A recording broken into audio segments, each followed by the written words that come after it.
नमस्कार मित्रांनो, लास्ट व्हिडिओमध्ये आपण टाइम आणि वर्कचे काही बेसिक प्रश्न बघितले होते. त्याचप्रमाणे याही व्हिडिओमध्ये आपण पर्सेंटेजचे इझी टू मॉडरेट क्वेश्चन बघणार आहोत. जसजसे प्रश्न समोर येतील तसं त्या प्रश्नामध्ये असलेली कन्सेप्ट आपल्याला समजून घेता येईल. आपण डायरेक्ट प्रश्न सॉल्व्ह करूयात. की पहिला प्रश्न आहे, in a school 60% are boys and rest are girls. If there are 240 girls in that school, then find the total students of the school. एका स्कूलमध्ये 60% बॉयज आहेत आणि रिमेनिंग गर्ल्स आहेत. रिमेनिंग म्हणजे किती असतील? 60% बॉयज असतील आणि रिमेनिंग गर्ल्स असतील तर रिमेनिंगचा अर्थ होतो 40%. जर असं पकडलं आपण, टोटल स्टुडंट जर पकडले 100x म्हणजे 100%. बॉयज किती दिला? 60x, 60%. 60% कोण आहेत? बॉयज. आणि रिमेनिंग कोण असणार आहेत? गर्ल्स. रिमेनिंग म्हणजे 40. girls. If there are 240 girls in that school, 40x चा अर्थ काय होईल? 240. 40% गर्ल्स आपल्याला प्रश्नामध्ये ती माहिती आपल्याला दिलेली आहे. तर 40x म्हणजे 240. तर then find the total students of the school. तर टोटल स्टुडंट्स किती असणार आहेत? 100% म्हणजे 100x. 40x म्हणजे 240. तर 100x म्हणजे किती? 40x ला गुणिले 6 केलं तर 240 व्हॅल्यू भेटेल. त्याचप्रमाणे 100x ला जर गुणिले 6 केलं तर आपल्याला व्हॅल्यू भेटेल 600. त्या स्कूलमध्ये टोटल स्टुडंट किती असणार आहेत? बॉईज प्लस गर्ल्स हे 600 असणार आहेत. ऑप्शन डी हे आपला राईट आन्सर असणार आहे. एकदम बेसिक प्रश्न होता. पुढचा प्रश्न बघूया. Out of the total population in village 45% people are male and rest 1100 are female. Then find the total population of the village. तर टोटल पॉप्युलेशन जर आपण पकडली 100x तर 45% त्यातले कोण आहेत? मेल आहेत. 100x चे 45% म्हणजे 45x. हे कोण आहेत? मेल. मग रिमेनिंग 55% कोण असणार आहेत? फिमेल असणार आहेत. 55x म्हणजे फिमेल असणार आहेत. 55x ची व्हॅल्यू आपल्या प्रश्नामध्ये किती दिलेली आहे? 1100. 55x म्हणजे 1100. Then find the total population of the village. Total population किती असते? 55x म्हणजे 1100. तर 100x म्हणजे किती? 55x चे जर आपण इथे बघितलं तर इथे 20 पट आहे. 55 गुणिले 2 110 आणि वरती एक 0. त्याचप्रमाणे 100x चे जर आपण 20 गुणिले 100 आपली व्हॅल्यू किती असणार आहे? 2000 असणार आहे. इथे विलेज मधलं पॉप्युलेशन हे किती असणार? 2000 असणार आहे. हा सुद्धा एकदम बेसिक प्रश्न होता. पुढचा प्रश्न बघू. In a library, 20% of the books are in Hindi, 50% of the remaining are in English, and the 30% of the remaining are in French. The remaining 840 books are in regional language. What is the total number of books in library? Suppose असं आपण धरून चालू की त्या लायब्ररीमध्ये total book आहेत 100%, म्हणजेच 100x. त्या 100x मध्ये आपण काय काय व्हॅल्यू दिलं आपण ते प्रश्नामध्ये बघूयात. 20% of the books are in Hindi. जर 100x चे 20% जर पकडलं तर किती येईल? 20x. ते 20x कोणते बुक आहेत? हिंदी असणार आहेत. Hindi. 50% of the remaining are in English. 50% remaining म्हणजे 20% हिंदी सोडून राहिलेले किती? 80% म्हणजे 80x. 80x चे जर 50% जर व्हॅल्यू काढली तर 80 चे 50% म्हणजे 40x. तर 40x हे कोणते बुक असणार आहेत? इंग्लिशचे असणार आहेत. ठीक आहे, इथपर्यंत समजलं. And 30% of the remaining are French. म्हणजे जितके हिंदी आणि इंग्लिश आहेत 40 आणि 20 60% म्हणजे 60x. त्याच्या व्यतिरिक्त यांना सोडून म्हणजे 100 मधून जर 60 मायनस केलं तर 40 होतील. त्या 40%च्या 30% फ्रेंच आहेत. म्हणजे 40 चे 30% जर बघितलं तर 4 त्रिक 12, 12x हे कोणते बुक असणार आहेत? फ्रेंच असणार आहेत. फ्रेंच. अँड आता हे टोटल बुक किती आले? म्हणजे 20 आणि 40 60 झाले. 60 आणि हे 12 72x. 72x म्हणजे 72% हिंदी, इंग्लिश आणि फ्रेंच या 3 विषयांचे बुक्स आहेत. मग रिमेनिंग बुक किती असणार आहेत? जर 100 मधून जर 72 मायनस केले तर आपल्याला रिमेनिंग म्हणजे 28% भेटतील. म्हणजे 28x ची व्हॅल्यू आपल्याला किती भेटले? 840. कारण रिमेनिंग 840 बुक असंच त्यांनी सांगितलं. याचाच अर्थ असा होतो की 28% हे आपल्याला रिमेनिंग असणार आहेत. म्हणजे शिल्लक राहिलेले बुक किती असणार आहेत? 840. हे कोणत्या लँग्वेजचे आहेत? रिजनल लँग्वेजचे. 28% म्हणजे 840. प्रश्न काय विचारला? What is the total number of books in library? तर टोटल बुक्स आपण किती समजले होते? 100x. तर 100x म्हणजे किती? 28x आणि 840 याच्यामध्ये जर आपण बघितलं तर 28 ची तिप्पट आहे म्हणजे 84. 28 गुणिले 3 म्हणजे 84 आणि वरती एक शून्य म्हणजे 28 ची जर तिप्पट केली तर आपल्याला व्हॅल्यू भेटते 840. त्याचप्रमाणे 100x ला जर 30 ने गुणिले केलं तर व्हॅल्यू भेटेल आपल्याला 3000. तर हे 3000 काय असणार आहे? हे टोटल बुक असणार आहे त्या लायब्ररी मधले. सुरुवातीला आपण 100% म्हणजे 100x घेतलं, त्याच्यानंतर हे ह्या सगळ्या ज्या व्हॅल्यू त्या प्रश्नामध्ये दिलेल्या होत्या तर टोटल 72% आले आणि रिमेनिंग 28%, रिमेनिंग म्हणजे रिजनल लँग्वेज 840. तर टोटल म्हणजे किती? हा सुद्धा आपल्याला थोडासा लेंदी प्रश्न, लेंदी म्हणण्यापेक्षा थोडासा क्लर्क लेवलला पण येतो, पीओ प्री लेवलला सुद्धा, आरआरबी पीओ प्री लेवलला सुद्धा या टाईपचे प्रश्न तुम्हाला बघायला मिळू शकतात. पुढचा प्रश्न बघूया की Vishakha spent Rs 68,357 on the renovation for her home, Rs 25,675 on buying music system, and the remaining 28% of the total amount she had as a cash with her. What was the total amount? प्रश्नामध्ये आपल्याला read करताना समजलं पाहिजे की 28% त्याच्याकडे शिल्लक राहतात. विशाखाकडे किती अमाऊंट शिल्लक राहते? 28%. याचाच अर्थ असा होतो, जर 28% शिल्लक राहत असतील तर विशाखाने खर्च केलेली अमाऊंट असणार आहे 72%. कारण जर टोटल मी जर 100x पकडलं किंवा 100% पडलं तर त्याच्यामधली रिमेनिंग अमाऊंट ही 28% असणार आहे. म्हणजे खर्च न केलेली सेव्ह असलेली अमाऊंट. तिच्याकडे कॅशच्या फॉर्मॅटमध्ये असलेली अमाऊंट किती आहे? 28%. तर मग खर्च किती केले? 72%. म्हणजे 68,357 हे रिनोव्हेशनसाठी आणि 25,675 हे बाईंग म्युझिक सिस्टीम. हे दोन्ही मिळून किती होतात? 72%. तर दोन्ही मिळून जर आपण व्हॅल्यू काढली 68,357 प्लस 25,675, या दोन्हींची जर ऍडिशन केली तर किती येईल? 7 आणि 5 12, कॅरी फॉरवर्ड 1, 7 आणि 5 12, 1 13, कॅरी फॉरवर्ड 1, 6 आणि 3 9 10, 0 कॅरी फॉरवर्ड 1, 8 आणि 1 9, 9 आणि 5 14, कॅरी फॉरवर्ड 1, 6 7 8 9. म्हणजे ही व्हॅल्यू आपल्याला भेटली 94,032. म्हणजे खर्च केलेली अमाऊंट किती असणार आहे? 94,032.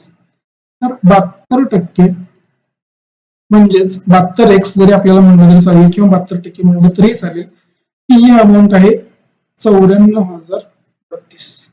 तर प्रश्नामध्ये विचारलं की what was the total amount? Total amount आपण किती पकडली होती? 100x. तर 100x ची व्हॅल्यू किती? हा असा प्रश्न विचारला होता. जर आपण 72ला 4 ना भाग घालवला तर 18 येईल आणि 25 भागिले 4 केलं, सॉरी 100 भागिले 4 केलं तर इथं 25 येईल. तिरपा गुणाकार करून घ्या. 94,032 डिवायडेड बाय 25 गुणिले 18 म्हणजे ही प्रश्नचिन्हाची व्हॅल्यू असणार आहे. तर कसं करता येईल? 94,032 सॉरी इथं थोडं चुकले की तिरपा गुणाकार जर केला की 94,032 गुणिले 25 डिवायडेड बाय 18 अशी हे बरोबर आहे, असं व्हॅल्यू यायला पाहिजे. तर 18 ने भाग दिला, 18 1 18, 18 पंचे 90, इथे 4 आले, 18 दोन्ही 36, 4, 18 दोन्ही 36, 36 आणि 7 18 चौक 72. म्हणजे 5,224 गुणिले 25 ही जरी व्हॅल्यू आपण काढली तर 25 चौक 100, कॅरी फॉरवर्ड 10, 25 दोन्ही 50, 50 आणि 10 60, कॅरी फॉरवर्ड 6, 25 दोन्ही 50 आणि 6 56, कॅरी फॉरवर्ड 5, 25 गुणिले 5 125, 125 ने कॅरी फॉरवर्डचे 5 130. म्हणजे 1,30,600 ही तुमच्याकडे असलेली पूर्ण व्हॅल्यू असणार आहे. 100% म्हणजे किती असणार आहे? 1,30,600. थोडे कॅल्क्युलेशनला थोडा वेळ झाला, पण थोडी मोठी व्हॅल्यू असल्यामुळे आपल्याला कॅल्क्युलेशनला वेळ लागला. पण काही पर्याय नाही, हे कॅल्क्युलेशन असे कधी कधी करावंच लागतं आणि परीक्षेला सुद्धा असे प्रश्न तुम्हाला बघायला मिळू शकतात. पुढचा प्रश्न बघू. Veer spent 30% of his income on food, 20% of the remaining income on rent, and 25% of the remaining on transport. इथं पण सेम तीच कन्सेप्ट आहे. जर टोटल जर आपण 100% पकडलं तर त्यातले 30% कुठे खर्च करतो, 20% कुठे खर्च करतो, त्याच्यानंतर 25% कुठे खर्च होतात, ह्या व्हॅल्यू आपल्याला काढून घ्यायचे आहेत. If remaining amount he saved which is equal to RS 8400, then find the total income of year. सेमच घेऊन चालू की टोटल किती व्हॅल्यू असणार आहे ती 100x. जर 30% फूडवर खर्च होतात म्हणजे 100चे 30% जर काढले तर किती येतील 30x. ते कशावर खर्च होतात फूडवर. ठीक आहे. रिमेनिंग व्हॅल्यू किती असणार आहे 100 जर 30 केलं तर किती व्हॅल्यू आपल्याला येईल 70 भेटेल. त्या 70च्या 20% income sorry 20% of remaining income on rent. जर 70x चे 20% काढले तर 7 2 14, 7 2 14, 14x ही व्हॅल्यू आपल्याला 20% ऑफ द रिमेनिंग इन्कम म्हणजे 70x चे 20% जर काढले तर 14x आले. 14x कुठे खर्च होतो रेंट वरती. त्याच्यानंतर 25% ऑफ द रिमेनिंग. 25% म्हणजे किती आतापर्यंत किती खर्च झाला 30 आणि 14 तर किती झाले टोटल 44. तर 70 मधून जर 14 वजा केले 14x वजा केले तर ती व्हॅल्यू आपल्याला किती भेटेल की 56 भेटेल. 56x आपल्याला सध्या आता त्याच्याकडे किती शिल्लक आहे 56x. 56x च्या 25% म्हणजे 56 जर 1/4 केलं तर ती व्हॅल्यू येईल 14. तर पुन्हा 14x ही व्हॅल्यू कशावर खर्च होते ट्रान्सपोर्ट वरती. ट्रान्सपोर्ट वरती खर्च होता. टोटल किती खर्च केले 14 आणि 14 28, 28 आणि 30 जर आपण बघितलं तर 58 व्हॅल्यू येईल. म्हणजे 58% किंवा 58x ही इतकी टोटल अमाऊंट वीरनेस खर्च केली आहे.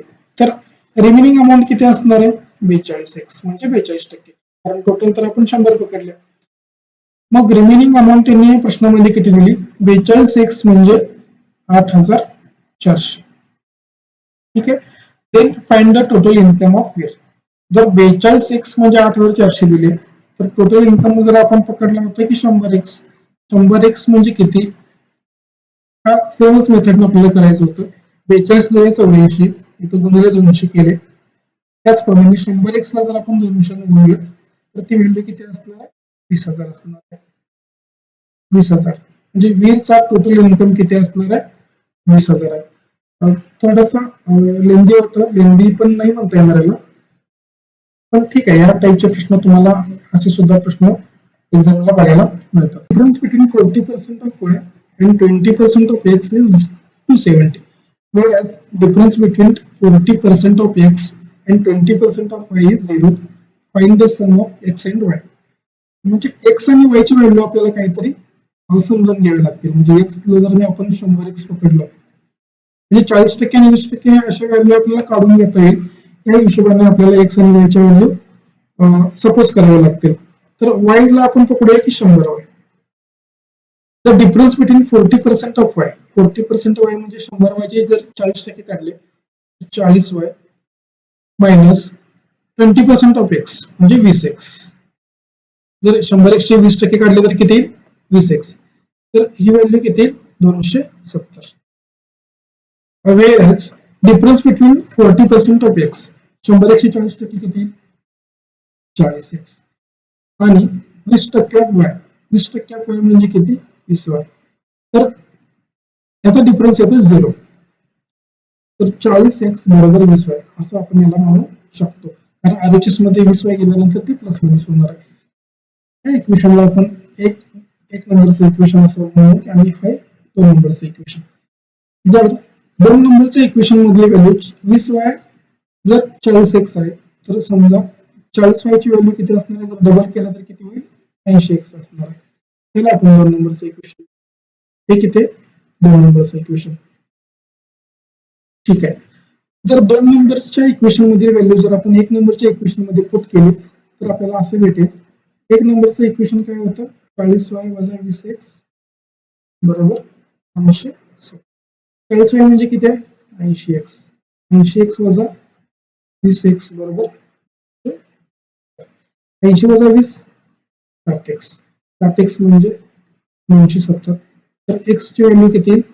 0 0 कॅन्सल करा. 27 पैकी 6 6 24 आणि 6 5 30. x ची व्हॅल्यू किती असणार आहे 4.5. तर मग 100x ची व्हॅल्यू किती असणार आहे 450. ही व्हॅल्यू आपल्याला काढून घ्यायची होती कारण x आणि y च्या व्हॅल्यूज आपल्याला ऍडिशन करायचे. 100x म्हणजे 450 भेटले. तर आपल्याला x ची व्हॅल्यू सुद्धा 4.5 भेटली. तर x ची व्हॅल्यू आपण कोणत्याही एका इक्वेशन मध्ये जर पुट केली तरी चालेल. 2 नंबरच्या इक्वेशन मध्ये जर बघितलं आपण की 80x बरोबर 40y. x ची व्हॅल्यू किती आहे 4.5. तर 80 गुणिले 4.5 किती होईल 360 होईल. म्हणजे 8 गुणिले जर 45 केलं तर ही व्हॅल्यू येईल 40y. 90 आणि 4 चा जर गुणाकार केला तर 360. मी याला डबल केलं याला हाफ केलं 360 बरोबर 40y. म्हणजे y ची व्हॅल्यू येईल 9. y ची व्हॅल्यू जर 9 येईल तर 100y ची व्हॅल्यू किती असणार आहे 900 असणार आहे. तर आपल्याला प्रश्नामध्ये काय विचारलं होतं की x आणि y च्या व्हॅल्यूची जर ऍडिशन किती होईल. तर 100x म्हणजे 450 आणि 100y म्हणजे 900. तर 900 आणि 450 ची जर आपण ऍडिशन केली तर आपले 9 आणि 4 13 1350 हे आपलं राईट आन्सर असणार आहे. फक्त आपल्याला x आणि y च्या व्हॅल्यू मानायच्या होत्या किंवा त्या व्हॅल्यूच्या ठिकाणी एखादी होल व्हॅल्यू घ्यायची होती, रेशो घ्यायचा होता आणि त्या रेशो मधून आपल्याला प्रश्न सॉल्व्ह करायचा होता. पुढचा प्रश्न बघूया की saving and expenditure of A to B are in ratio of 5:3 and 1:2 respectively. म्हणजे सेव्हिंग आणि एक्सपेंडिचर कोणाचा असणार आहे A आणि B चा. A चा सेव्हिंगचा रेशो A आणि B चा सेव्हिंगचा रेशो हा 5:3 असणार आहे आणि A आणि B चा एक्सपेंडिचरचा रेशो हा 1:2 असणार आहे. A spent 40% of his income, then find the income of B is what percent more than income of A. आपल्याला फक्त प्रश्न आधी नीट समजायला पाहिजे. म्हणजे इथं थोडं काही कन्फ्युज होण्याची चान्स असतो. आपल्याला प्रश्न नीट समजत नाही. तर सेव्हिंग A to B. तर असं आपण लिहून घेऊ की हा इन्कम आहे. जर इन्कम मधून जर एक्सपेंडिचर जर मायनस केलं तर आपल्याला भेटेल सेव्हिंग भेटेल. 2 पर्सन आहेत, एक A आणि दुसरा B. ठीक आहे, आपण एक असा टेबल तयार करून घेऊ.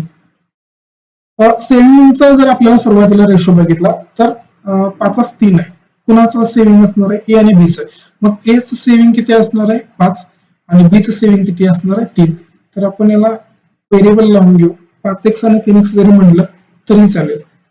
ठीक आहे, आता एक्सपेंडिचरचा रेशो आपल्याला काढायचा आहे किंवा एक्सपेंडिचर रेशो आपल्याला काय दिला A to B चा की 1:2. म्हणजे एक्सपेंडिचर जर मी इथं 1 घेतलं आणि इथं 2 घेतलं तर हे ह्याला जर आपण व्हेरिएबल y असं नाव दिलं तर 1y आणि 2y म्हणजे y किंवा 2y असं आपण म्हणू शकतो. पुढे काय सांगितलं की A spent 40% of his income.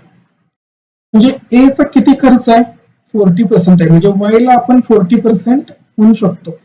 जर 40% काढायचं असेल तर आपल्याला चारच्या पाड्यामध्ये तो रेशो घ्यावा लागेल. म्हणजे तर त्याचा अर्थ आपल्याला थोडं पुढे कॅल्क्युलेशन करायला सोपं जाईल. मी जर इथे 4 पकडलं, जी 4 पट करतो आणि इथे सुद्धा 4 पट करतो तर हा रेशो किती येईल 4y आणि 8y येईल. कारण हे 40% आहे. 40 ही 4y म्हणजे किती असणार आहे 40%. ही व्हॅल्यू जर 40% असेल तर 5x ही व्हॅल्यू किती असणार आहे 60% असणार आहे. कारण खर्च जर 40% जर होत असेल तर सेव्हिंग ही साहजिकच आहे की 60% होईल. तर हा रेशो किती येईल 4y डिवायडेड बाय 5x. हा रेशो की 4y म्हणजे ही खर्च आहे जो की 40% आहे आणि 5x म्हणजे किती असणार आहे सेव्हिंग असणार आहे तो 60% असणार आहे. तर आपण याला असे म्हणू शकतो की 2 डिवायडेड बाय 3 असंही आपल्याला म्हणता येईल. y डिवायडेड बाय x बरोबर 2 divided by 3 into 5 divided by 4. तर ही व्हॅल्यू कशी भेटेल आपल्याला 5 2 10 आणि डिवायडेड बाय 12 म्हणजेच 5 डिवायडेड बाय 6. y आणि x चा रेशो किती आला? 5 डिवायडेड बाय 6. ही व्हॅल्यू फक्त आपल्याला त्या टेबलमध्ये पुट करायची आहे. y आणि x ची जो आपल्याला रेशो भेटला तर रेशो फक्त आपल्याला टेबलमध्ये पुट करून घ्या. जिथं y आहे तिथं 5 व्हॅल्यू ठेवा, जिथं x आहे तिथं 6 व्हॅल्यू ठेवा. इथं y आहे तर y ची व्हॅल्यू 5 आहे. 5 गुणिले 4 किती होईल? इथं 20 भेटेल. इथे 20 भेटलं. x ची व्हॅल्यू किती आहे? 6. 6 गुणिले 5 किती असणार आहे? 30 असणार आहे. इथं सुद्धा ही आपल्याला व्हॅल्यू पुट करून घेतली. y ची व्हॅल्यू 5. 5 8 40. इथं किती येईल? 40. आणि 3x म्हणजे 6 त्रिक 18. इन्कम मधून जर एक्सपेंडिचर मायनस केलं तर आपल्याला सेव्हिंग भेटते 30. म्हणजे इन्कम मधून जर 20 मायनस केले तर आपल्याला 30 भेटतं. तर याचा अर्थ इन्कम किती असेल? 50 असेल. 50 ही होल व्हॅल्यू नाही, हे सगळं रेशो मध्ये चाललेलं आहे. रेशो मधील व्हॅल्यू येते. तसंच सेम जर बी च्या बाबतीत केलं तर इन्कम मधून 40 मायनस केल्यानंतर 18 येतं. तर इन्कम किती असेल? 58 असेल. म्हणजे 58 मध्ये जर 40 केले तर आपल्याला 18 भेटतं आणि 50 वर 20 केलं तर आपल्याला 30 भेटतं. इथपर्यंतचे रेशो आपण सर्व काढून घेतले कारण आपल्याला इथपर्यंत तरी खूप इम्पॉर्टंट होतं.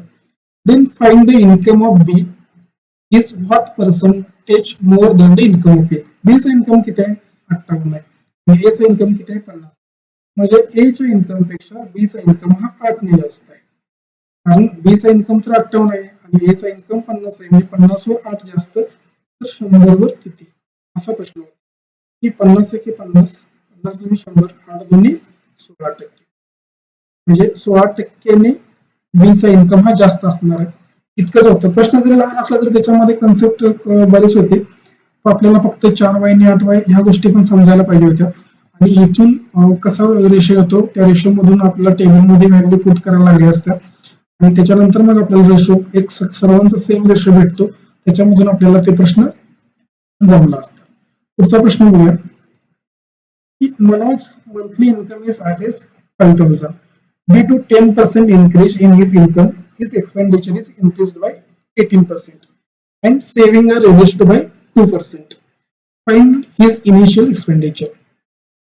ठीक आहे. सेमच फॉर्म्युला आपण जर यूज केला तर income divided by income minus expenditure is equal to saving. Income मधून जर माझा खर्च जर मी वजा केला तर मला सेव्हिंग भेटेल किंवा राहिलेली अमाऊंट ही आपली सेव्हिंगची असणार आहे. सुरुवातीला प्रश्नामध्ये काय सांगितलं की मनोजचा मंथली इन्कम हा 5,000 आहे. ठीक आहे, मी इथं 5,000 लिहून घेतो. खर्च किती आहे किती दिलाय आपल्याला माहित नाही, पण पुढे आपल्याला सांगितलं की due to 10% increase in his income his expenditure is increase by 18%. म्हणजे सपोज जर मी एक्सपेंडिचर सुरुवातीला 100% किंवा 100x घेतला असता आणि त्याचा इन्कम 5,000 होता, आधीचा इन्कम हा 5,000 होता, त्याच्यानंतर वाढून किती इन्कम झाला तर 10% त्याचा इन्कम वाढला. 10% इन्क्रीज इन हिज इन्कम म्हणजे 5,000 चे जर 10% काढले तर आपल्याला 500 भेटेल. तर 5,500 हा त्याचा इन्क्रीज झालेला इन्कम आहे. 5,500 इन्कम 10% वाढल्यामुळे त्याचा खर्च सुद्धा किती नक्की वाढला? 18% वाढला. म्हणजे अगोदर खर्च किती होता? 100x, तर आता खर्च किती झाला? 118x.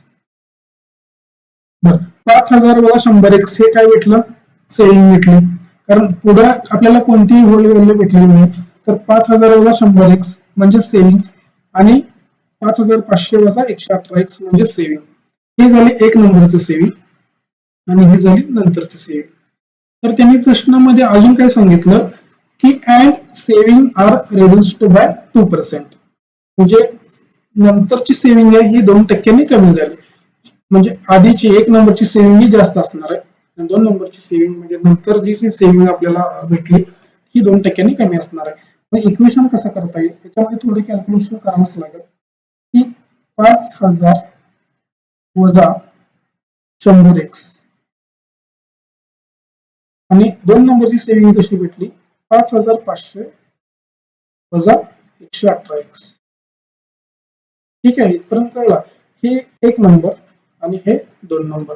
पण 2 नंबरची सेव्हिंग हे 2% कमी झाले. म्हणजे याचाच अर्थ 2% कमी व्हायचा अर्थ आपण त्याला 49 डिवायडेड बाय 50 आपण असंही करू शकतो, म्हणजेच 98%. पहिल्या सेव्हिंगचे 98% जर काढलं तर आपल्याला दुसरी सेव्हिंग भेटेल. इथं आपण 98 डिवायडेड बाय 100 असंही घेतलं असतं, पण त्याला आपण 49 डिवायडेड बाय 50 जरी घेतलं तरी सुद्धा चालेल. 49 गुणिले 5 जर केला आपण तर 5 45, कॅरी फॉरवर्ड 4, 5 20 आणि 4 24, वजा 100 गुणिले 49 4900. हे कॅल्क्युलेशन थोडस मोठ्या मोठ्या व्हॅल्यू येते, पण करावंच लागेल. की हे 50 जे डिवायडेड बाय मध्ये 50 आहे डिनॉमिनेटर मध्ये, तर ते RHS मध्ये गेल्यानंतर हे गुणिले मिळेल. म्हणजे 55 गुणिले 50 जर केलं की 5 5 25, कॅरी फॉरवर्ड 2, 5 5 25 आणि 2 27, मायनस 118 गुणिले 50 म्हणजे 18 पंचे 90, 590, 5900 x अशी व्हॅल्यू आपल्याला भेटेल. हे इक्वेशन झालं तयार. 2,75,000 मधून तर 2,45,000 जर मायनस केले इकडे भेटेल आपल्याला RHS मध्ये 30, आणि 4,900x प्लस 5,900x म्हणजे मायनस 4,900x प्लस 5,900x ही व्हॅल्यू येईल 1,000 प्लस 1,000x. 1,000x ची व्हॅल्यू किती येईल? 30,000 येईल. प्रश्नामध्ये काय विचारलं होतं की find his initial expenditure. Initial expenditure म्हणजे आपल्याला आपण किती पकडलं होतं की 100x. ही इनिशियल एक्सपेंडिचर आपण पकडलं होतं 100. तर 1,000x म्हणजे 30,000. तर इनिशियल एक्सपेंडिचर 100x म्हणजे एक एक शून्य जर कॅन्सल केले तर आपल्याला 100x म्हणजे व्हॅल्यू किती येईल? 3,000 येईल. तर सुरुवातीचा खर्च किती असणार आहे? 3,000 असणार आहे. थोडं कॅल्क्युलेटिव्ह होतं. प्रश्न जर या प्रकारचे जर लहान दिसले तर त्याचं एक्सप्लेनेशन आपल्याला पुढे जाऊन ते काही गोष्टी वाढणार आहेत आणि हे कॅल्क्युलेशन करूनच आपल्याला प्रश्न सॉल्व्ह करावे लागतील. फक्त कन्सेप्ट समजून घ्या की सुरुवातीला इन्कम किती होता की वाढून किती झाला, त्याच्यानंतर टोटल सेव्हिंग सुद्धा कितीने कमी आली, तर तो रेशो आपण कसा घेतला 49 डिवायडेड बाय 50, आणि त्याच्यानंतरचं पुढचं कॅल्क्युलेशन आणि इक्वेशन त्या झाल्यानंतर मग काय पुढचा प्रश्न सोडवायला आपल्याला जड नाही जात.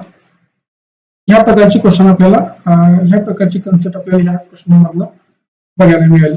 पुढचा प्रश्न बघू की if we add 11 to the numerator of the fraction and it increases denominator by 100%, then the both become equal. When the numerator is increased by 3 times and denominator is increased by 12, then the ratio of the new fraction become 1:1. What will be the 4/5 of the original fraction? आपल्याला original fraction काहीतरी मानावं लागेल की suppose original fraction किती असेल की x divided by y पकडू, म्हणजे x म्हणजे न्यूमरेटर असेल, y म्हणजे डिनॉमिनेटर असेल. जसं जसं प्रश्न आपण रीड करतोय, जसं जसं प्रश्नामध्ये आपल्याला कंडिशन सांगितले त्याप्रमाणे आपल्याला फक्त त्या प्रश्नामध्ये त्या इम्प्लिमेंट करायच्या. If we add 11 to the numerator, म्हणजे न्यूमरेटर किती असणार आहे x. जर x मध्ये 11 मिळवले तर, जर x मध्ये 11 मिळवले तर पुढे काय होईल बघू. Numerator of the fraction and it increases denominator by 100%. म्हणजे डिनॉमिनेटर तर y आहे, ठीक आहे, तर y ला 100% वाढवलं, जर y चे 100% y येईल तर y ला y ने वाढवलं म्हणजे जर y ची दुप्पट केली तर किती होईल, तर 2y होईल. किती होईल? 2y. देन हे असं केल्यानंतर x च्या बाबतीत आणि y च्या बाबतीत जर ह्या गोष्टी जर आपण केल्या then both the become equal, तर दोन्ही गोष्टी ह्या इक्वल होतात. प्रश्न रीड करतानाच असं रीड करायचा की त्या रीड करतानाच आपण त्या गोष्टी आपल्याला त्या प्रश्नामध्ये इम्प्लिमेंट करायच्या. x ला जर 11 वाढवलं आणि जर y ला जर त्याची दुप्पट केली तर दोन्ही गोष्टी सेम होतात. हे इतकं इझी होतं, फक्त आपल्याला त्या गोष्टी समजल्या पाहिजे. ही झाली पहिली कन्सेप्ट किंवा हे झालं पहिला डेटा दिला या प्रश्नामध्ये. नंतर काय विचारलं की when the numerator is increased by 3 times. हे इक्वेशन जर आपण 1 म्हणलं तरी चालेल, कारण इक्वेशन 1 मध्ये आपल्याला ह्या गोष्टी सापडल्या आहेत.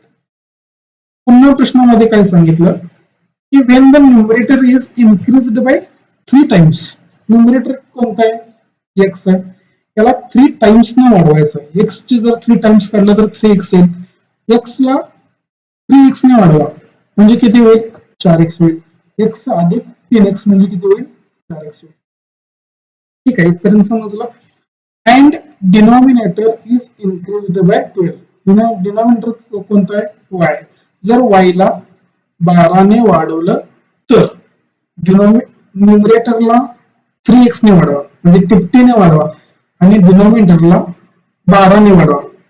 ही पण गोष्ट आपण करून घेतली तर काय होतं then the ratio of the new fraction become 1:12 म्हणजे न्यूमरेटर आणि डिनॉमिनेटर हे सेम होतात. कारण एकाच एक हा जर आपण रेशो बघितला तर दोन्ही पण सेम म्हणजे ह्या गोष्टी सुद्धा सेम होतात. जर पहिल्या इक्वेशन मध्ये बघितलं ह्या गोष्टी जर आपण प्रश्नामध्ये इम्प्लिमेंट केला तर असं होतं आणि दुसरी गोष्ट जरी बघितली तर दुसऱ्या गोष्टी सुद्धा इम्प्लिमेंट केल्यानंतर हे आपल्याला भेटतं. आपल्याला इथे असंही करता येईल की y ची व्हॅल्यू काढून घेता येईल की 4x वजा 12 बरोबर y. तर 2y ची व्हॅल्यू किती येईल म्हणजे गुणिले 2 केलं तर इथं 8x होईल वजा 24. हे इक्वेशन जर आपण 3 म्हणलं तर इक्वेशन 1 आणि 2 जर आपण बघितलं 2y ची व्हॅल्यू x अधिक 11 आणि 2y ची व्हॅल्यू इथं 8x वजा 24 होतात. म्हणजे असं म्हणता येईल की x अधिक 11 बरोबर 8x वजा 8x मधून x गेलं तर किती आले 7x आणि 24 ने 11 जर बघितलं तर 35 होईल. x ची व्हॅल्यू किती येईल 5. ठीक आहे इथपर्यंत आपण x च्या व्हॅल्यू पर्यंत पोहोचलो. पुढे बघू x ची व्हॅल्यू जर 5 आली तर कोणत्याही एका इक्वेशन मध्ये x ची व्हॅल्यू जर आपण पुट केली तर आपल्याला y ची व्हॅल्यू सुद्धा भेटणार आहे. तर इक्वेशन 1 कडे जर बघितलं तर x ची व्हॅल्यू 5 आणि 11 किती होईल 16 होईल. 16 बरोबर 2y. तर y ची व्हॅल्यू भेटली आपल्याला 8. तर तो फ्रॅक्शन किती असणार आहे x divided by y is equal to x ची व्हॅल्यू 5 आणि ओरिजिनल फ्रॅक्शन हा 5 डिवायडेड बाय 8 असणार आहे. प्रश्न काय विचारला की what will be the 4/5 of the original fraction म्हणजे ओरिजिनल फ्रॅक्शन हा 5 डिवायडेड बाय 8 इंटू 4/5 आपल्याला काढायचं आहे. तर 4/5 कसं असणार आहे 5 ला 5 कॅन्सल होईल 4 डिवायडेड बाय 8 म्हणजेच 1 डिवायडेड बाय 2. तर ह्या प्रश्नाचा आन्सर हे असं असणार. जसं जसं आपण प्रश्न रीड करू तसं तसं या गोष्टी आपण त्या इम्प्लिमेंट केल्या आणि त्याच्यानंतर आपण इक्वेशन तयार करत गेलो. इक्वेशन तयार केल्यामुळे आपल्याला पुढे पुढे x आणि y च्या व्हॅल्यू सुद्धा भेटल्या आणि x आणि y ची व्हॅल्यू भेटल्यानंतर आपल्याला पुढचा प्रश्न एकदम इझी होऊन गेला. पुढचा प्रश्न बघू. Took the all India mock test. 60% of the boys and 80% of the girls cleared the cutoff in this mock test. Total student किती आहेत 400 आहेत. If the total percentage of the students cleared the cutoff of this mock test is 65%. तर 400 student पैकी 65% लोकांनी cut off clear केला मग 35% लोकांनी cut off clear केलेला नाहीये असं आपण म्हणू शकतो. Then find how many girls appeared in this mock test. Boys आणि गर्ल्स असे दोन आहेत बॉईज आणि गर्ल्स. कट ऑफ केलेल्या क्लिअर केलेला आपण बघू आणि कट ऑफ न केलेले बघू. या दोघांची जर बेरीज केली बॉईज आणि गर्ल्सची तर आपल्याला टोटल बॉईज भेटतील आणि कट ऑफ क्लिअर केलेल्या गर्ल्स आणि कट ऑफ न क्लिअर केलेल्या गर्ल्स या दोघांची बेरीज केली तर आपल्याला टोटल गर्ल्स भेटतील. असं आपण एक टेबल तयार करून घेतोय. प्रश्नामध्ये काय सांगितलं की if the total percentage of students clear the cut off of this mock test is 65%. म्हणजे क्लिअर केलेल्या व्यक्ती किती आहेत बॉईज आणि गर्ल्स किती आहेत 65%. म्हणजे 65 गुणिले 4 जर केलं तर 65 ला डबल करा 130 130 गुणिले 2 260 म्हणजे 260 लोक ही क्लिअर केलेले आहेत आणि कट ऑफ क्लिअर केलेले आणि कट ऑफ क्लिअर ज्यांचं झालेलं नाही असे लोक किती असणार आहेत 140. 260 अधिक 140 बरोबर किती भेटतील आपल्याला. ठीक आहे बॉईज आपल्याला आपण असं समजूया की बॉईज आहेत 100x आणि गर्ल्स आहेत 100y. प्रश्नामध्ये अजून एक गोष्ट सांगितली की 60% of the boys and 80% of the girls clear the cutoff. 100x total boys आहेत तर 60% बॉईज हे बॉईजनी कट ऑफ क्लिअर केलाय म्हणजे इथे व्हॅल्यू किती क्लिअर केलेले बॉईज 60x आणि आपल्याला गर्ल्स किती भेटतील 80% म्हणजे 80y. ठीक आहे दोन इक्वेशन आपल्याला यामध्ये टेबल मधून करता येतील की टोटल कसं काढलं आपण की 100x टोटल बॉईज आणि 100y म्हणजे total gross is equal to 400. हे आपण सपोज केलं होतं. 100x आणि 100y म्हणजे आपण ते व्हॅल्यू ते ठेवल्या होत्या, ज्याच्यामुळे आपल्याला 60% आणि 80% या व्हॅल्यू भेटल्या. त्याच्यामुळे त्या गोष्टी आपण करून घेतल्या होत्या. तर 100 न भाग दिला तर x अधिक y बरोबर 4 होईल. हे इक्वेशन झालं 1. हे इक्वेशन झालं 1. दुसरं इक्वेशन आपल्याला कसं भेटेल की 60x आणि 80y या दोघांची बेरीज किती येते 260. तर तसंही करता येईल. 60x अधिक 80y बरोबर 260. जर 10 न भाग दिला तर 6x अधिक 8y बरोबर 260. हे इक्वेशन 2 म्हणता येईल आपल्याला, 2 म्हणतो. तर इथं इक्वेशन 1 मध्ये x दिसते आपल्याला आणि इक्वेशन 2 मध्ये 6x दिसते. जर इक्वेशन 1 ला आपण गुणिले 6 केलं तर काय कोणत्या व्हॅल्यू येतील आपल्याला 6x अधिक 6y बरोबर 24. बरोबर कोणती व्हॅल्यू भेटेल आपल्याला 24. सॉरी इथं 260 नाही येणार, इथं फक्त 26 येईल. इथं फक्त काही किती येईल 26. 6x अधिक 8y बरोबर किती येईल 26 येईल. हे इक्वेशन झालं 3. तर इक्वेशन 2 आणि 3 वरून जर आपण दोन्ही इक्वेशनची जर आपण वजाबाकी केली तर 6x मधून 6x गेले आणि 8y मधून 6y घेतल्यानंतर आपल्याला काय भेटेल की 2y भेटेल. 2y आणि 26 वजा 24 जर केलं तर आपल्याला भेटेल 2. तर y ची व्हॅल्यू भेटली 1. y च्या व्हॅल्यू पर्यंत आपण पोहोचलो. जर आपल्याला x ची व्हॅल्यू जर काढायची म्हणली तर इक्वेशन 1 कडे जर बघितलं x अधिक y बरोबर 4 आहे आणि y ची व्हॅल्यू 1 आहे, तर x ची व्हॅल्यू किती असणार आहे 3 असणार आहे. ठीक आहे, x आणि y च्या दोन्ही पण व्हॅल्यू भेटले आपल्याला. प्रश्नामध्ये काय विचारलं, then find how many girls appeared in this mock test. म्हणजे त्या पूर्ण आपण गर्ल्स किती पकडल्या होत्या, ज्यांनी मॉक दिली अशा गर्ल्स 100 वेळा पकडल्या होत्या. 100 वेळची व्हॅल्यू आपल्याला काढायची होती. y म्हणजे 1 तर 100 y म्हणजे ती व्हॅल्यू असणार आहे 100. तर आपण 100 पटीने वाढले. 100 y म्हणजे किती असणार आहे 100. जर आपल्याला बेरीज विचारली असते 100x तर 3 गुणिले आपण 100 केलं असतं आणि ह्या व्हॅल्यू पण किती आले असते 300 आले असते. बॉईज 300 आणि गर्ल्स 100, टोटल किती भेटले आपल्याला 400. जर क्रॉस चेक करायचं असतं तर आपण या पद्धतीने क्रॉस चेक करून घेतलं असतं. लेंदी होता, पीओप्रीला किंवा क्लर्क मेन्सला या टाईपचे प्रश्न आपल्याला बघायला मिळतील. पुढचा प्रश्न बघूया. Total people in village A are 600 and the ratio of the male to female in the village is 2:3. Males in village B are 75% more than that in village A and total female in both the village are 740. The females in village B is what percent of the total people in the village B. दोन village आहेत A आणि B नावाचं आणि त्याच्यामध्ये male female ह्या गोष्टी आपल्याला दिलेल्या आहेत. सरळ सरळ टेबल तयार करून घेऊया. इथं असणार आहेत मेल, मी मेल असं लिहून घेतो आणि इथं असणार आहेत फिमेल. किती विलेज आहेत 2 आहेत, A आणि B. ठीक आहे, इथपर्यंत असा टेबल झाला. A चे टोटल इथं टोटल पॉप्युलेशन असेल, B चे टोटल पॉप्युलेशन असेल. मेलचे जर आपल्याला जर टोटल मेल जर सापडले काढावी असं विचारलं तर इथं ती व्हॅल्यू येईल मेलची आणि फिमेलची ती इथे व्हॅल्यू येईल.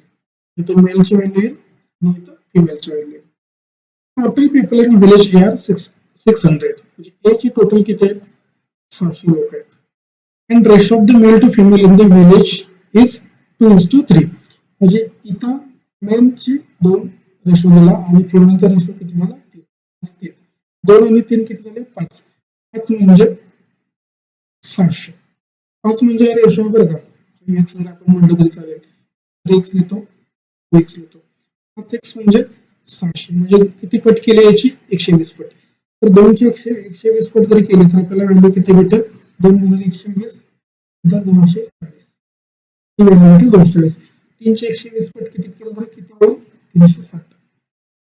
म्हणजे 240 आणि 360 तर आपल्याला 600 व्हॅल्यू भेटते. ठीक आहे.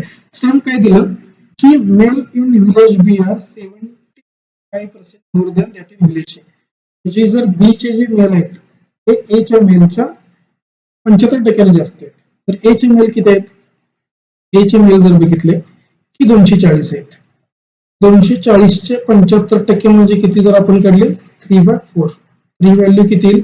4 एके 4, 4 7 24, 60 आणि 60 गुणिले 3 जर आपण केलं तर 180 होईल.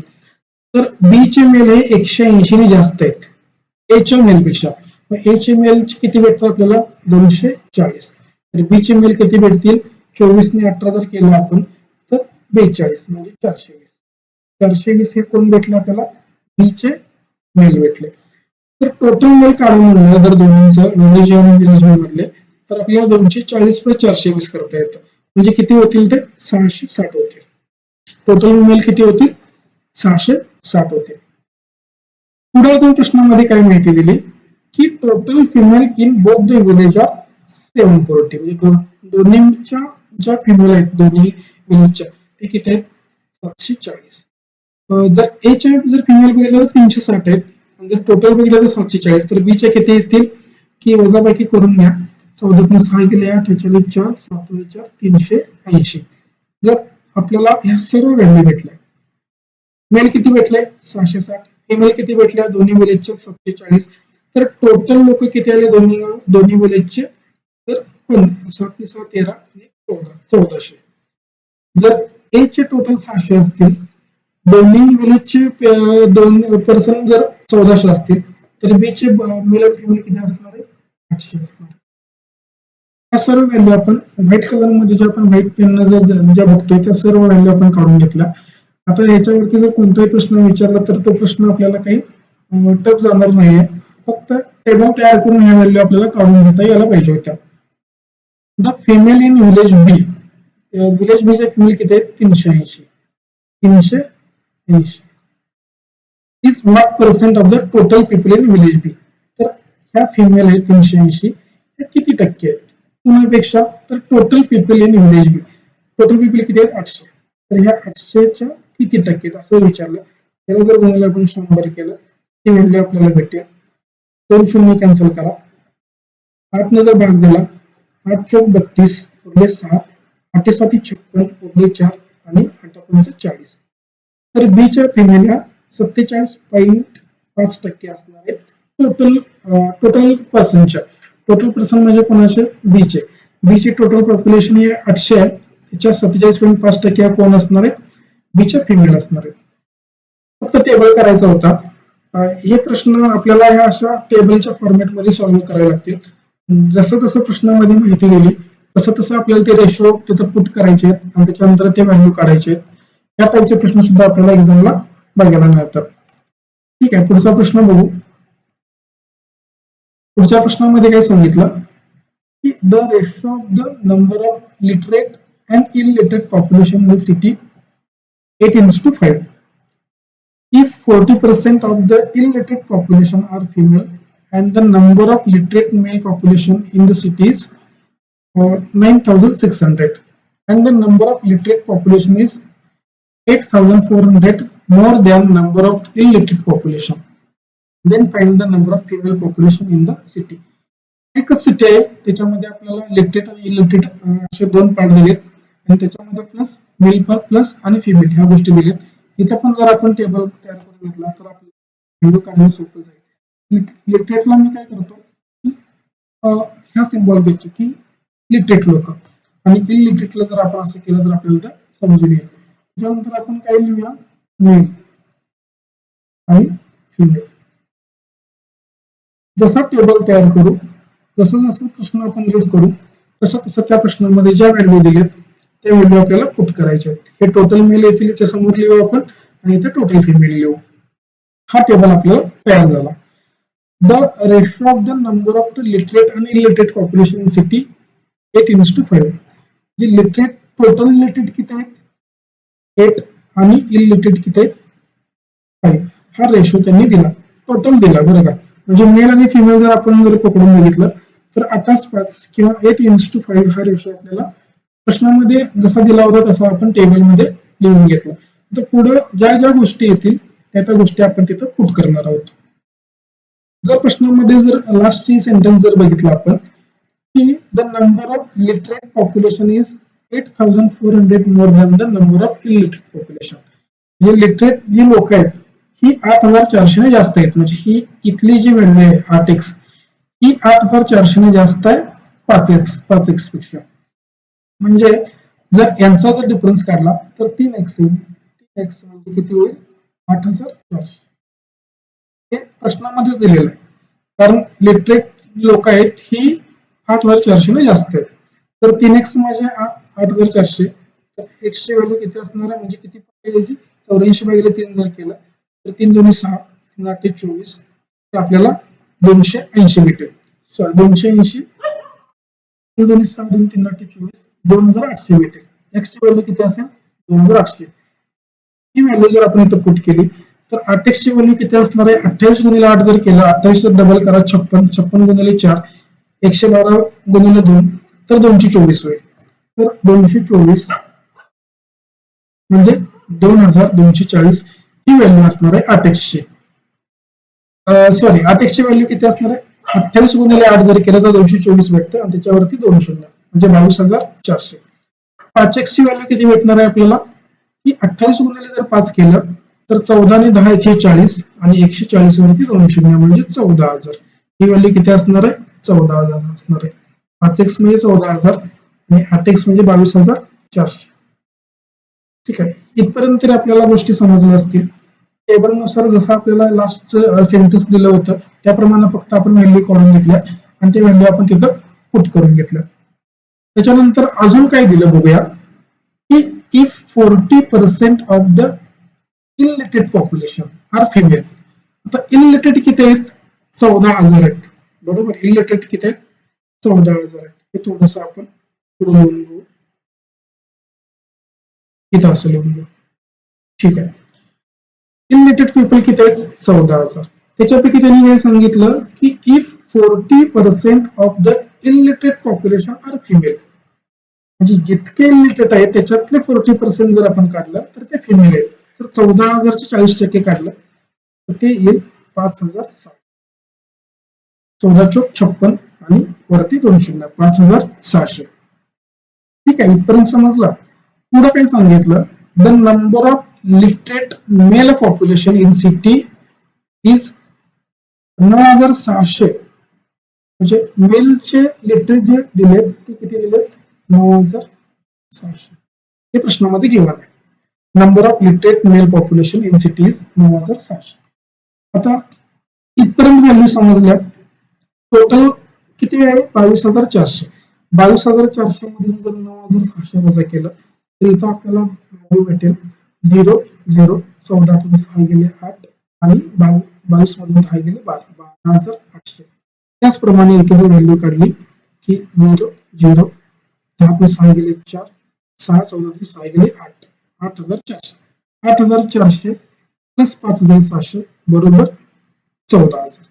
9,600 प्लस 12,800 तर बरोबर किती येईल 22,400. इथपर्यंत गोष्टी समजल्या. सर्व व्हॅल्यू आपल्याला सापडल्या. आता प्रश्नामध्ये आपल्याला जे काही गोष्टी विचारली त्या गोष्टी फक्त आपल्याला शोधायच्या आहेत. शेवटचा प्रश्न म्हणजे शेवटचा सेंटेन्स काय होतं find the number of female population in the city. Female population किती असणार आहे 12,800 प्लस 5,600 जर केला आपण तर 2 शून्य 6 आणि 8 14 कॅरी फॉरवर्ड 1 12 आणि 5 17 आणि 18 18,400 ह्या तुमच्या फिमेल पॉप्युलेशन असणार आहेत. जर मेल पॉप्युलेशन जर आपल्याला काढायला सांगितलं असतं 9,600 मध्ये 400 10,000 झाले 10 आणि 8 18,000. तर मेलचे पॉप्युलेशन किती असणार आहे लिटरेट आणि इलिटरेट तर हे असणार आहे 18,000 आणि फिमेलचे किती असणार आहे 18,400. ऑप्शन बी हा ह्या प्रश्नाचा आपल्याला राईट आन्सर असणार आहे. प्रश्न थोडेसे कन्फ्युज करणारे असतात की लिटरेट आणि इलिटरेट ह्याच्यामध्ये आपल्याला वेळ करताना थोडं कन्फ्युज होतं. टेबलमध्ये एक्झामला कमी वेळ असतो त्याच्यामध्ये कन्फ्युज होऊन आपल्याला प्रश्न एक व्हॅल्यू इकडच्या तिकडे थोड्या जरी झाल्या तर पूर्ण क्वेश्चन आपल्याला रॉंग होतो आणि आपला टाइम सुद्धा वाया जातो. त्याच्यामुळे या प्रकारचे प्रश्न सॉल्व्ह करताना डोकं शांत ठेवून फोकस करून कॉन्सन्ट्रेशन करायचं आहे आपल्याला आणि त्याच्यानंतरच ते प्रश्न सॉल्व्ह करायचे. प्रश्न हा अवघड नाही आहे. फक्त आपल्याला नीट रीड करून त्या व्हॅल्यू त्या आहे त्या टेबलमध्ये फक्त पुट करायच्या होत्या आणि कॅल्क्युलेशन नीट करायचं होतं. बाकी ह्या प्रश्नामध्ये अवघड असं काहीच नाही. पुढचा प्रश्न बघू की पुढच्या प्रश्नामध्ये काय दिलं, a man spends 40% of his total monthly income on education. तर पहिला इन्कम आपण जसा 100 पकडलो आलो होतो याच्या आधीचा प्रश्न जे बेसिक बघितले आपण 100% घेतलं होतं. सेम त्या पद्धतीनेच हा प्रश्न असणार आहे. 20% of his remaining income and entertainment. If man divided remaining income between his saving and fuel expense in the ratio of the 7:5 respectively, and the difference between the amount spent by man on education and amount spent in fuel expenses is rupees 8,000, then find monthly income of man. ठीक आहे, जसं आपण प्रश्न सोडवतो जसं आपण put करतो total आपल्याला इन्कम आपण 100x पकडतो, 100x म्हणजे 100%. Man spend 40% of his total monthly income on education. एज्युकेशनला 40% म्हणजे 40x. 40x हे कशाला खर्च केलं त्याने, एज्युकेशन. ठीक आहे, इथपर्यंत समजलं. 20% of his remaining income on entertainment. Remaining म्हणजे किती, 100 वजा 40 जर केले तर आपल्याला भेटतं 60. तर 60च्या 20%, 60च्या 20% म्हटलं तर 6 दुणे 12. 12x त्यांनी कशावर खर्च केले, एंटरटेनमेंट. ठीक आहे, टोटल खर्च त्यांनी किती केला, 40 + 12 62. सॉरी 40 + 12 52 झाले. 52% जर खर्च केला असेल तर त्याच्याकडे शिल्लक किती राहतील, 48%. कारण टोटल अमाऊंट जर आपण 100% पकडली ना तर मग रिमेनिंग अमाऊंट किती असेल, 48x. रिमेनिंग इथे काय लिहितो तुम्ही, रिमेनिंग 48x. ठीक आहे. If man divided remaining income between his saving and fuel expenses in the ratio of 7:2. ह्या 48 ला तो काय करतो की 2 पार्ट मध्ये डिवाइडेड करतो. तसं त्याचा रेशो किती असतो, 7:5. मी जर याचं 7y पकडलं आणि इथं 5y पकडलं तर दोन्ही पार्ट किती झाले, दोन्ही पार्ट 12y झाले. बरोबर, 12y म्हणजे 48. म्हणजे किती केले, 4 पट केले. तर 7ची पण 4 पट जर केली आपण तर 28y होईल आणि 5ची जर 4 पट केली तर 20y होईल. तर 28 म्हणजे 7 हे कुठं त्यांनी खर्च केले, प्रश्नामध्ये काय दिलं की बिटवीन द सेव्हिंग आणि फ्युल. म्हणजे 28% केलेलं ते कुठे खर्च केलं, सेव्हिंग मध्ये. आणि 20y जे खर्च केले ते कुठे केले, फ्युल मध्ये. ठीक आहे, इथपर्यंत जसं जसं प्रश्नामध्ये दिलं होतं तसं तसं आपण ते व्हॅल्यू काढून घेतलं. पुढे काय दिलं, difference between amount spend by man on education. म्हणजे एज्युकेशन, त्या व्यक्तीनं एज्युकेशन मध्ये किती खर्च केला होता, ती 40% म्हणजे 40x. तर ही amount and amount spend in full expense. Fuel साठी त्यांनी किती खर्च केले, 20y. म्हणजे 40x आणि सॉरी 20y नाही, हे व्हेरिएबल सेमच असणार आहे. इथं सुद्धा आपण x म्हणू शकतो कारण एक्सचेच हे 2 पार्ट असणार आहेत. म्हणजे हा 7x असणार आहे आणि हा 5x असणार आहे. म्हणजे हे 28x असेल आणि हे 20x असेल. सॉरी माझ्याकडून मिस्टेक झाली ती. तर हे 28x असेल आणि हा 20x असेल. थोडंसं याच्यामध्ये काही संबंध नाही. 28x ला डिवाइडेड केल्यामुळे 7 आणि 5च्या रेशोमध्ये हा 28 भेटेल आणि हे 20 भेटेल. तर एज्युकेशन साठी 40% म्हणजे 40x आणि फ्युल साठी 20% म्हणजे 5 जर रेशो होता तर त्याची व्हॅल्यू आपण काढली होती 20x. तर 40x वजा 20x या दोघांचा डिफरन्स त्यांनी किती दिला, 8,000. Difference between amount spent by man on education and amount spent in fuel expenses is rupees 8,000. 40x वजा 20x म्हणजे किती आले, 20x. 20x बरोबर 8,000. x ची व्हॅल्यू किती असणार आहे, 4. x च्या व्हॅल्यू पर्यंत आपण पोहोचलो. x ची व्हॅल्यू आपल्याला सापडल्यामुळे प्रश्नामध्ये जर काही जरी विचारलं तरी ती व्हॅल्यू आपल्याला ती शोधता येणार आहे. Then find the monthly income of man. Monthly income म्हणजे किती, 100x गुणिले 100. 400 गुणिले 100 किती असणार आहे, 40,000. तर त्या मॅनचा मंथली इन्कम किती असणार आहे? 40,000. इथे वाय आपण घ्यायला नको पाहिजे होतं. एक्स ते लक्षात आलं नाही, माझ्या गडबडीने थोडं झालं. तर ही गोष्ट जर सोडली तर आपल्याला 28x आणि 20x भेटलं होतं. एज्युकेशनचा खर्च आपण काढला होता. एंटरटेनला किती लागतं ते पण काढलं होतं. टोटल 100% पकडलं होतं. जसं जसं प्रश्न रीड करत गेलो तसं तसं मी ते इक्वेशन तयार करत गेलो. अॅरिथमेटिक शिकताना, कमर्शियलचे प्रॉब्लेम सॉल्व्ह करताना तुम्हाला हीच गोष्ट सगळ्यात महत्वाची शिकावी लागेल की जसं प्रश्नामध्ये आहे त्या प्रश्नाला इम्प्लिमेंट कसं करायचं किंवा त्याच्यामध्ये ते इक्वेशन तयार कसं करायचं. ज्याला इक्वेशन तयार करता आलं त्याला अॅरिथमेटिक जमलं. जो इक्वेशन व्यवस्थित तयार करतो त्या इक्वेशन मधून आपल्याला आन्सर पर्यंत जाता येतं. इथं फक्त प्रश्न किती जरी मोठा असला, किती जरी लेंथ त्याची असली तरी आपल्याला एकदम आरामात त्याचा आन्सर काढता येतं. फक्त पेशन्स ठेवावे लागतील आणि स्वतःवर विश्वास ठेवावा लागतील. बाकी तुमच्या जर कन्सेप्ट क्लिअर असतील तर तुम्ही कोणत्याही टाईपचे प्रश्न सॉल्व्ह करू शकताय. याच टाईपचा आपण अजून एक प्रश्न बघू. प्रश्नामध्ये काय सांगितलं? A man spends 35% of his monthly income on EMI. 20% of the remaining amount is spent on food. 20% of the remaining amount is spent on clothes, and the remaining amount is invested in a bank in a two scheme A and B in the ratio of 5:3 respectively. If the difference between the amount he spent on EMI and the amount he invested in the bank is scheme B is 2,910, then find the annual income of the man. Annual विचारले म्हणजे वार्षिक, महिन्याचं विचारलेलं नाहीये. काही लोकांना कधी कधी ती व्हॅल्यू मंथली आपण बघतो आणि लास्टला जे आपण 0 असतं ते 0 आपण बघत नाही आणि मंथली इन्कम सापडला की डायरेक्ट आन्सर टिक करून येतो. तर तिथं कधी कधी गेम होतो.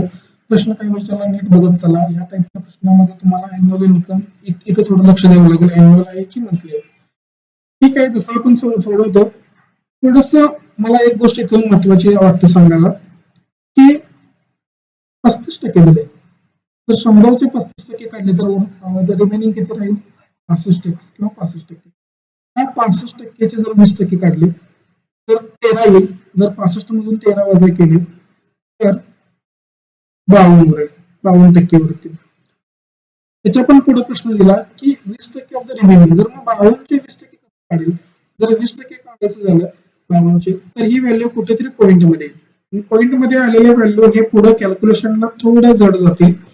त्याच्यामुळं अशा प्रकारच्या प्रश्नामध्ये 100च्या पट्टीमध्ये जर तुम्ही व्हॅल्यू घेतली, 100 पेक्षा जास्त व्हॅल्यू घेतली टोटल साठी तर ते अजून चांगलं होईल आणि त्या गोष्टी तुम्हाला अजून क्लिअर होतील. पुढे जाऊन ती व्हॅल्यू पॉइंट मध्ये येणार नाही. जर मी काय करतो टोटलच घेताना 1000 घेतो. टोटल आपण काय समजू की मंथली इन्कम किती आहे? 1000x. मंथली इन्कम किती आहे? 1000x. आता बघूया 1000 घेऊन पुढे आपल्याला त्याची पर्सेंटेज काढता येते का? तो man spends 35% of his monthly income on EMI. 35%. 1000चे 35% म्हणजे किती आले? 550x. हे खर्च कुठे होतात? EMI वरती. 20% ऑफ द रिमेनिंग म्हणजे 1000 मधून जर 350 गेले तर 650x remaining. 20% of the remaining amount is spent on the food. Remaining किती आहे? 650. 650 चे जर 20% काढलं तर 65 गुणिले 30 65 गुणिले 2 म्हणजे किती? 130. 130 कुठं खर्च होतात? फूड वरती. फूड. ठीक आहे. इथपर्यंत समजलं. त्याच्यानंतर 650 मधून जर 130 वजा केले जे फूड वरती खर्च आले तर उरतात किती? 520. 50 मधून 30 गेले 20 राहिले आणि 6 मधून 1 मायनस केल्यानंतर 5 भेटला 520. इथपर्यंत प्रश्नामध्ये आपण आलो. जसं जसं रीड केलं तसं तसं ते व्हॅल्यू आपण काढून घेतलं. 20% of the remaining amount spent on clothes. किती शिल्लक राहिले? 520. 520 चे जर 20% काढले तर 52 गुणिले 2 जर केलं तर आपल्याला व्हॅल्यू भेटेल 104. 104% सॉरी टक्के म्हणण्यापेक्षा 104x जर आपण म्हणलं तर हा कुठं खर्च झालाय? क्लॉथ वरती. क्लॉथ्स. जर 520 मधून जर 104 घालवले तर 20 वजा 4 केलं तर 16 आणि 500 मधून 100 केले 4 400 तर ही व्हॅल्यू येईल 400. 16x इथपर्यंत आपण पोहोचलो. आता त्या व्यक्तीच्या हातामध्ये किंवा शिल्लक अमाऊंट किती असणार आहे 416x. पुढच्या प्रश्नामध्ये काय विचारलंय बघू. And the remaining amount is invested in the bank in two schemes A and B in the ratio of the 5:3. Remaining amount ही 416 आहे. इथपर्यंत ह्या गोष्टी आपण काढून घेतल्या. ईएमआय वरती किती खर्च आला 350x, फूड वरती 130x आणि क्लॉथ्स वरती 104x. रिमेनिंग त्याच्या हातामध्ये किती आहे 416. 416 जी अमाऊंट आहे ती अमाऊंट दोन पार्ट मध्ये डिवाइडेड करतो, दोन स्कीम मध्ये तो काय करतो इन्व्हेस्ट करतो असं आपण समजूया. तर 416 मध्ये जर आपण दोन पार्ट मध्ये जर 5:3 या रेशो मध्ये जर बघितलं तर 5 आणि 3 तर दोन्ही पार्ट किती होतात मिळून 8 होतात. 8 म्हणजे 416. 416x किती पट आहे 8 पंच 40 8 दोन्ही 16 52 पट आहे. तर 5 ची जर 52 पट केली तर आपल्याला भेटेल 260x आणि 3 ची जर 52 पट केली 3 दोन्ही 6 3 5 15 156x. म्हणजे 416 जी अमाऊंट शिल्लक होती त्याच्यातली 260 अमाऊंट तो काय करतो स्कीम ए मध्ये इन्व्हेस्ट करतो आणि 156 अमाऊंट काय करतो स्कीम बी मध्ये इन्व्हेस्ट करतो. ह्या ईएमआय फूड आणि क्लॉथच्या तर व्हॅल्यू आपण काढून घेतल्या. रिमेनिंग अमाऊंट ह्या दोन पार्ट मध्ये इन्व्हेस्ट केली. इथपर्यंत पोहोचलो. प्रश्नाच्या पुढे काय दिले आपण बघूया. If the difference between the amount he spent on EMI. आता ईएमआय वरती खर्च झालेली जी अमाऊंट आहे किती आहे 350. 350x ईएमआय वरती खर्च झाले. तर डिफरन्स काढायचा आहे. ही एक value and the amount he invested in a bank in scheme B. तर बी ची किती असणार आहे 156. 156x. ह्या दोघांच्यातला डिफरन्स हा किती दिलाय त्यांनी 2910. 350 मधून 150 गेले 200 राहिले आणि 200 मधून जर 6 वजा केले तर 194x येतात. 194x बरोबर 2910. तर हे कॅल्क्युलेशन थोडंसं मोठं होईल. जर 194 ची जर मी 10 पट केली तर 1940 येईल, पण इथं तर 2910 आहे. जर 20 पट केली तर 19 थोडा डबल जाईल. तर 4 ला कितीने गुणल्यावर त्याच्या युनिट प्लेसला 0 येईल तर 5 ने गुणल्यावर म्हणजे 10 पट आणि 5 ने गुणल्यावर 0 येईल. तर याचा अर्थ हे कदाचित 15 पट असावी. तर 154 ला 15 ने जर गुणलं तर 15 चोक 60 0 कॅरी फॉरवर्ड 6 15 9 135 141 1 कॅरी फॉरवर्ड 14 15 की 15 15 14 29. तर आपण 15 पट घेतलेलं आहे बरोबर आहे. थोडंसं लॉजिक लावायला शिका की 10 पट केलं तर 39, 20 पट केलं तर 3800 प्लस काहीतरी होईल. मग 4 ला कितीने गुणल्यावर त्याच्या युनिट प्लेसला 0 येते की 5 ने. म्हणजे 10 आणि 20 मध्ये युनिट प्लेसला 5 कुठे येतं तर 15 येतं. तर म्हणून कदाचित 15 पट असावी. म्हणून मी हे कॅल्क्युलेशन केलं आणि नंतर सुद्धा मी तुम्हाला करून दाखवलं. तर x ची व्हॅल्यू किती आली 15 आली. x बरोबर आपण x ची व्हॅल्यू पर्यंत तरी आपण पोहोचलोय. Find the annual income. आता आपल्याला प्रश्नाकडे जायचं आहे. मंथली इन्कम किती होता 1000. अॅन्युअल म्हणजे कितीने गुणावं लागेल 12 ने गुणले कारण 12 महिने म्हणजे 1000 गुणिले 12 जर केलं तर 12000 x ची व्हॅल्यू आपल्याला काढायची आहे. x म्हणजे 15 तर 12000 म्हणजे किती 12000 x म्हणजे किती तर 12000 गुणिले x ची व्हॅल्यू मी पुट करतो 15 15 गुणिले 12 180 आणि वरती 3 शून्य 1,80,000 रुपये त्याचा अॅन्युअल इन्कम असणार आहे. 1,80,000 ऑप्शन बी हे तुमचं राईट आन्सर असणार आहे. इथं सुद्धा क्वेश्चन लेंदी होता पण जसं जसं मी रीड करत गेलो तसं तसं त्या इक्वेशन मी तयार करत गेलो आणि पुढं मी माझ्या आन्सर पर्यंत फायनली पोहोचलो कारण मला कन्सेप्ट माहिती होती. कन्सेप्ट माहिती असेल तर तुम्ही कोणत्याही प्रश्नाला टॅकल करू शकता. पुढचा प्रश्न काय होता की लास्ट क्वेश्चन आहे ह्या व्हिडिओचा हा last question. In A colony in a colony the ratio of the school going children are 5 divided by 4th of non-school going children. In the next year the number of non-school going children is increased by 1/5 and school going children increased by 20%. If in the next year non-school going children is 35,400, then find the difference between the school going children and non-school going children in the next year. एक तर गोष्ट कळली, स्कूलला जाणारे children आणि स्कूलला न जाणारे चिल्ड्रन ह्या गोष्टींचं काहीतरी इथं पर्सेंटेज दिलेली आहे. एका कॉलनीमध्ये काही मुलं आहेत, काही मुलं स्कूलला जातात, काही मुलं जात नाहीत. अशा वेळेला आहेत जी मुलं स्कूलला जातात मी त्यांना टिक करतो, बरोबर चिन्ह हा सिंबल देतो, आणि जी लोक जात नाहीत त्यांना मी मुलीले चिन्ह देतो, म्हणजे ही लोक जात नाहीत. ठीक आहे, आपल्याला इथं पुन्हा टेबल करावं लागेल. आता ह्या टेबलमध्ये आपल्याला बघावं लागेल की नेमक्या कोणत्या व्हॅल्यू आपल्याला पुट कराव्या लागतात आणि काही गोष्टी पुढे कोणत्या गोष्टी व्हॅल्यू आपल्याला भेटतात ते बघूया. The ratio of the school going children are 5/4 of the non school going children. म्हणजे जे चिल्ड्रन स्कूलला जातात हे 5/4 आहेत, जे जात नाहीत. म्हणजे जे जात नाहीत जर मी यांना जर 4 पकडला तर जे जाणारे लोक किती भेटतील तुम्हाला? 5 भेटतील. कारण स्कूलला जाणारे चिल्ड्रन हे 5/4 आहेत. कुणाच्या? जे जात नाहीत त्यांच्या. जर जात नाहीत ते जर मी 4 पकडले तर जाणारे आपल्याला किती भेटतील? 5 भेटतील. इथे 4 घेऊ शकता तुम्ही, 8 घेऊ शकता, 12 घेऊ शकता, 20 घेऊ शकता, कोणतीही 4च्या पाड्यातले तुम्ही कोणतीही व्हॅल्यू घेऊ शकता. पुढे काय दिलं? इन द नेक्स्ट इयर, पुढच्या वर्षी the number of non school giving children increased by 1/5. जे ही लोक 1/5 न वाढतात. 1/5 न काय होतात? वाढतात. आता 4चं 1/5 तुम्ही कसं काढणार? इथं सुद्धा व्हॅल्यू पॉइंट मध्ये येईल. मग 1/5 जर काढायचं असेल तर 4ला मला जर मी 8 घेतलं तर त्याचं पण 1/5 पॉइंट मध्ये येईल. 12 घेतलं, 16 घेतलं, डायरेक्ट 20 घेऊ बघून, म्हणजे 4ची मला किती पट करावी लागेल? 5 पट करावी लागेल. 4ची 5 पट जर केली तर मी इथं 20x घेतो आणि याची पण 5 पट करावी लागेल कारण हा रेशो आहे. तर इथे किती होईल? 25x. म्हणजे हे व्हॅल्यू आपण इथे पुट केलेत.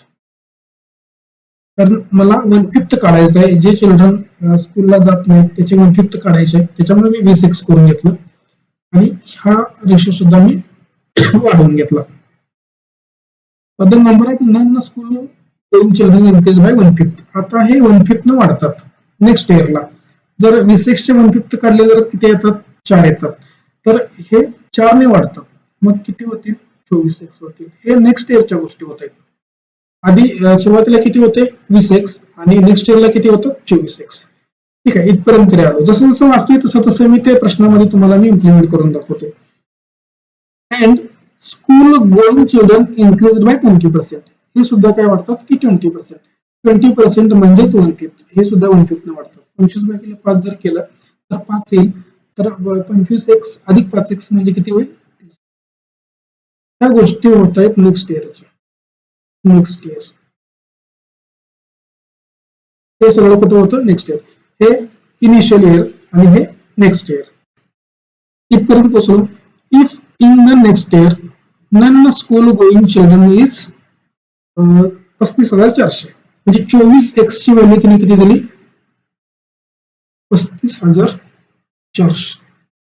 In the next year non school going children is 35,400. ही 24x म्हणजे किती आली? 35,400.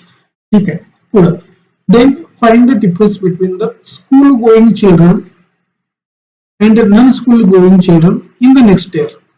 म्हणजे ही व्हॅल्यू पुढच्या वर्षी नेक्स्ट इयरला जे चिल्ड्रन स्कूलला जातात ते आणि जे जात नाहीत ते, या दोघांचा डिफरन्स काढायला सांगितलं. म्हणजे 30 - 24 केलं तर 6x भेटेल.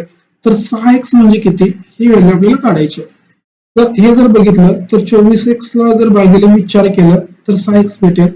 त्याचप्रमाणे 35,400 ला जर भागिले 4 केलं तर ती 6x ची व्हॅल्यू आपल्याला भेटणार आहे. तर 4 × 8 = 32 उरले 3, पुन्हा 4 × 8 = 32 उरले 2, 4 × 5 = 20 आणि वरती 1 0. तर नेक्स्ट इयरला जे चिल्ड्रन स्कूलला जाणार नाहीत त्यांचे ते किती असणार आहेत? 8,850. म्हणजे मला x ची व्हॅल्यू भेटल्यामुळं 24x म्हणजे 35,400, तर x ची व्हॅल्यू ती काही ना काहीतरी येणारच होती. ही व्हॅल्यू भेटल्यामुळं बाकीच्या पूर्ण व्हॅल्यू आपल्याला काढता आल्या असत्या. म्हणजे आधीचे जरी विचारले असते 25x ते आलं असतं, 30 एक साल असतं, 20 एक साल असतं, बाकीची ही व्हॅल्यू तर आपण काढून घेतलेली होती आणि दोघांचा डिफरन्स सुद्धा 8,850 काढून घेतला. ऑप्शन सी हे तुमचं राईट आन्सर असणार आहे. इथपर्यंत या कन्सेप्ट होत्या. हा शेवटचा प्रश्न होता. अगदी बेसिक पासून वन लाईनच्या क्वेश्चन पासून आपण इथपर्यंत पोहोचलो. इथपर्यंत पोहोचताना आपल्याला बऱ्याचशा कन्सेप्ट बघायला मिळाल्या. काही एकदम इझी होते, काही थोडेसे मॉडरेट पण होते. काही टेबल तयार करायला लागत होता, मेल फिमेल होतं, लिटरेचर किंवा लिटरेट आणि इलिटरेट असं पण होतं. मग तो टेबल कसा तयार करायचा, त्या टेबलमध्ये व्हॅल्यू कशा पुट करायच्या, ह्या गोष्टी आपण शिकलो. व्हिडिओच्या माध्यमातून तुम्हाला काही गोष्टी समजल्या असतील. व्हिडिओ कसा वाटला तुम्हाला नक्की सांगा. जर काही याच्यामध्ये चेंजेस करायचे असतील तर मी ते चेंजेस नक्की करणार आहे. फक्त या व्हिडिओला थोडासा माईकचा प्रॉब्लेम झालाय, आवाज तुम्हाला थोडासा कमी जास्त वाटेल. दुसरा काही ऑप्शनच नाही, मी खूप वेळा ट्राय केलं पण ते माईकचा प्रॉब्लेम काही सॉल्व्ह झाला नाही. म्हणून जसा व्हिडिओ रेकॉर्ड होतोय तसा मी व्हिडिओ पोस्ट करतोय. थोड्या गोष्टी थोडे दिवस समजून घ्या. बाकीचे आपण चांगल्या क्वालिटीच्या व्हिडिओकडे आपण पुन्हा एकदा थोडं जाणारच आहोत. पण सध्या तरी हा इश्यू झाल्यामुळे जसा व्हिडिओ रेकॉर्ड होतोय तसा व्हिडिओ मी अपलोड करतोय. व्हिडिओ आवडला असेल तर खाली नक्की कमेंट करा. त्याच्यानंतर सोबत माझं टेलिग्राम चॅनल आहे की क्वांट बाय सचिन कांबळे. हे जर टेलिग्राम चॅनल जर तुम्ही जॉईन करून ठेवा, quant by Sachin Kamble. Telegram मध्ये सर्च जरी केलं तर तुम्हाला हे चॅनल आपल्याला दिसून जाईल. या चॅनलवरती आपल्याला व्हिडिओच्या लिंक, युट्यूबचा काही एखादा नवीन व्हिडिओ आला तर त्याची लिंक किंवा मेन्सच्या पीडीएफ ह्या लिंक तुम्हाला टेलिग्राम चॅनलला बघायला भेटतील. डेली मेन्सच्या पीडीएफ मी इथं सेंड करतो, तेव्हा तुम्हाला तुमच्या अभ्यासासाठी कामाला येतील. ह्या गोष्टी इथपर्यंत टेलिग्रामवर चालतात. डिस्कशन ग्रुप सुद्धा माझा आहे क्वांट ईगल नावाचा, क्वांट ईगल्स _ ईगल्स या नावाचा माझा डिस्कशनसाठी माझा एक टेलिग्रामला ग्रुप आहे. हा सुद्धा ग्रुप पब्लिक आहे, इथं सुद्धा तुम्ही जॉईन होऊ शकता. व्हिडिओ आवडला तर नक्की लाईक करा, चॅनलला सबस्क्राईब करा. जर पुढचे व्हिडिओ येणार असेल तर ते तुमच्यापर्यंत लवकर पोहोचतील. आणि व्हिडिओमध्ये काही कमी जास्त असेल तर त्या गोष्टी सुद्धा तुम्ही खाली कमेंट करून ठेवा. मी तुमचं कमेंट नक्की बघून त्याच्यावरती रिप्लाय करेन. पुन्हा एका नवीन व्हिडिओच्या माध्यमातून लवकर भेटू. तोपर्यंत थँक्यू.